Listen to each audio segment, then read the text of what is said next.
Yann Kotonov et Éric Josset sont avec nous. Merci beaucoup à tous les deux. Ce nouveau délai accordé par Moscou provoque autour de vous colère et incompréhension. On entendait certaines déclarations, un nouveau permis de tuer donné à Vladimir Poutine. Oui, et puis 50 jours, comme par hasard, il y a à peu près 10 jours, Vladimir Poutine a dit qu'il lui fallait 60 jours pour conquérir le reste des oblasts où il avait déjà bien avancé. Et vous rajoutez 50 plus 10, le compte y est, ça fait 60. Donc c'est ça qui met très en colère les Ukrainiens. Et puis aussi, ils se posent la question, pourquoi, quand c'est pour imposer des sanctions à l'Europe au niveau des tarifs douaniers, ça, dès le 1er août, ça sera en application. Et puis pour la Russie, on reporte ça à 50 jours, alors qu'effectivement, tous les jours ici, des civils sont tués, des militaires sont tués sur le front.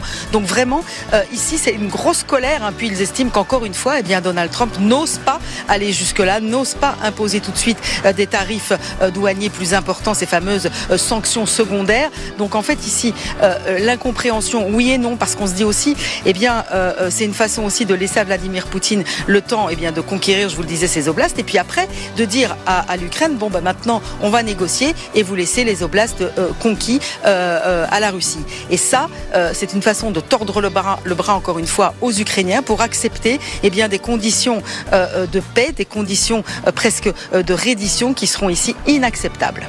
Merci beaucoup Marianne, merci Éric Josset. Voilà des précisions importantes. Magali, ça serait peut-être le deal secret entre les deux présidents, et on sait que ces 4 territoires sont importants parce que pour Poutine et pour la Russie, ils sont déjà russes. Oui. C'est passé au Parlement. C'est peut-être le seul but de guerre que l'on peut connaître depuis 3 ans. Écoutez, si vous m'aviez demandé il y a 3 jours qu'est-ce qu'allait dire Trump au cours de cette fameuse conférence qu'il allait donner, je vous aurais dit exactement ce qu'il a dit. C'est-à-dire qu'il allait laisser à Poutine une porte de sortie. Parce que ça se savait. Donc, comme ça se savait. Oui, ça se savait. Tout le monde avait l'air de dire c'est un revirement complet, etc. Non, comme je l'ai essayé de l'expliquer tout à l'heure, c'est un revirement qui a à voir avec son audience à l'intérieur des États-Unis. C'est pour une consommation interne. En ce qui concerne la consommation externe, Trump ne s'en préoccupe pas énormément. La seule chose dont il se préoccupe, c'est sa communication interne. Donc, qu'est-ce qu'il dit ? Je l'ai dit tout à l'heure.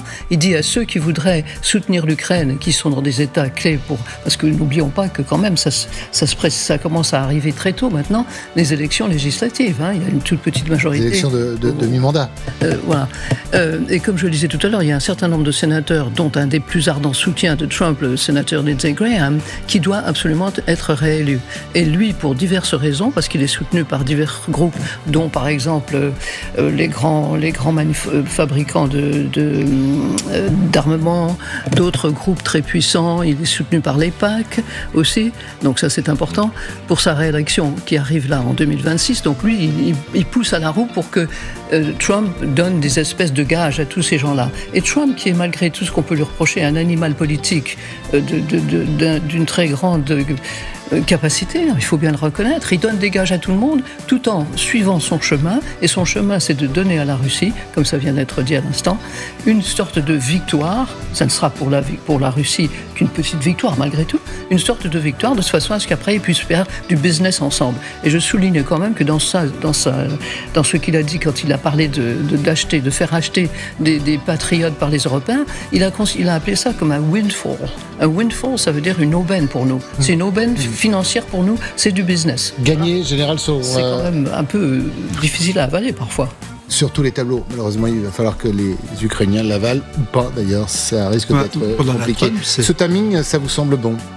Oui, parce que en outre ce qui a été dit par Magali, notamment en termes de délai et les informations qu'il y avait dans le passé, on est dans une situation, nous sommes à l'été, le terrain est favorable pour la guerre, le climat est relativement bon, ce qui permet à une force, je dirais, qui est a priori aguerrie, d'essayer de gagner des avantages territoriaux, en l'occurrence la Russie sur l'Ukraine. Ça vous semble crédible, pardon général, parce que depuis plus de 3 ans, nous suivons ce conflit ensemble, ça vous semble crédible quand 50 jours, enfin 60 au total, ce qui serait le deal passé entre les deux, la Russie puisse récupérer les quelques pourcents qui lui manquent des 4 régions, j'allais dire convoitées, non plus que convoitées, déjà annexées, en tout cas sur le papier. Je n'irai pas jusqu'à là, je dirais qu'il y a la tentation et la réalité sur le terrain de tenter cela que d'ici l'automne, les objectifs, je dirais, sur le terrain soient atteints.